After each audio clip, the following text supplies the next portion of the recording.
मुकेश कुमार दांगी। आज हम चने की खेती के बारे में जानेंगे। सर्वप्रथम से जानेंगे हम कैसे बीज को उपचार किया जाता है और कैसे कीट को कंट्रोल किया जा सकता है और कैसे रोग से बचाया जा सकता है। तो अभी हम चने के फील्ड में खड़े हुए हैं, तो हम बात करेंगे बीज उपचार। हम जब चने की खेती करें तब हमें बीज को जरूर उपचार करना चाहिए, और उपचार किससे करना चाहिए? हमें ट्राइकोडर्मा से बीज को उपचार करना चाहिए। इतनी मात्रा लेनी चाहिए, 1 किलो बीज के लिए 10 ग्राम ट्राइकोडर्मा, मतलब 100 ग्राम ट्राइकोडर्मा से हम 10 किलो बीज को उपचार करके हम खेत के अंदर सोइंग करनी चाहिए, बीज लगानी चाहिए।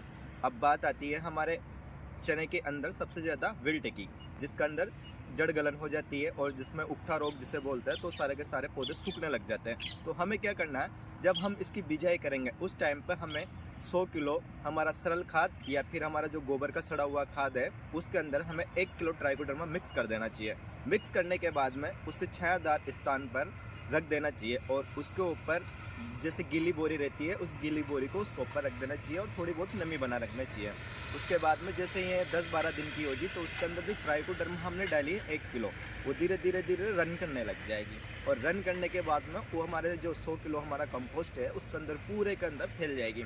फिर जैसे ही 15-20 दिन का हमारा चना हो तब उसको हमें चने के अंदर डाल देना चाहिए। जैसे 1 बीघे या 2 बीघे के अंदर जो भी हमने चने लगा रखे हैं उसमें हमें वो ट्राइकोडर्मा वाला खाद डाल देना चाहिए।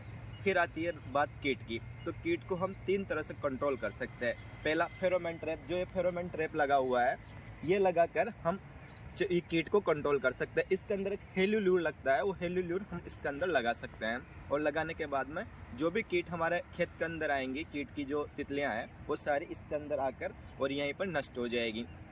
दूसरा उपाय, ये जो टी स्टैंड दिख रहा है आपको, इस पर हमने 2 तरह से लकड़ी कर रखी है और टी आकार की दे रखी है। ऐसे हमारे खेत के अंदर आप देख सकते हो 3-4 तरह से लगा रखी है। तो आप भी खेत के अंदर कहीं मतलब 1 बीघे में 10-12 लगा सकते हो। इससे क्या होगा कि इसके ऊपर पक्षी बैठेंगे और पक्षी बैठने के बाद में जैसे पक्षी हमारे चनों की खेत की निगरानी रखेंगे, जिस भी पौधे के अंदर इल्ली दिखेगी तो वो इल्ली को खा जाएंगे और हमारी इल्लियों का काफ़ी सारा कंट्रोल वो कर देंगे। फिर आती है बात कि हम कौन सा कीटनाशक छिड़के। तो हमें क्या करना है, जब हम चने की खेती करेंगे उससे पहले हम 10 पत्तों का एक दवाई बनाएंगे जिसे बोलते हैं 10 पत्ती अर्क। तो 10 पत्ती अर्क के अंदर हम 5-7 नॉर्मल चीज़ें ले सकते हैं, जैसे नीम की पत्ती ले सकते हैं, आंकड़ा ले सकते हैं, धतूरा ले सकते हैं, लेंटाना कैमरा ले सकते हैं। और इसके अलावा जो हमारे पशु नहीं खाते हैं इस तरह की 10 तरह की पत्तियाँ ले सकते हैं, 2-2 किलो, और हमें 5 किलो नीम की पत्ती लेनी है। फिर इनको डिकम्पोज करने के लिए हमें जैसे गौमूत्र और गाय का गोबर मिक्स करना है। उसके अलावा हमें 2-3 चीज़ें और ऐड करनी है, जैसे लहसुन करना है, तंबाकू करना है और हल्दी करना और अदरक करना। ये 10 पत्ती का अपन अलग से वीडियो बना देंगे। तो 3 तरह से, जैसे फर्स्ट है हमारा फेरोमोन, दूसरा है टी स्टैंड और तीसरा है अपने पास में 10 फरनी।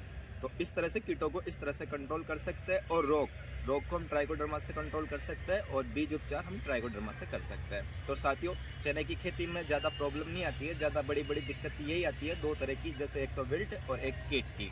तो इस तरह से हम कंट्रोल करके हम जैविक कृषि के लिए हम चने लगा सकते हैं और हमारा पैसा, पेस्टिसाइड का पैसा बचा सकते हैं। तो साथियों, धन्यवाद।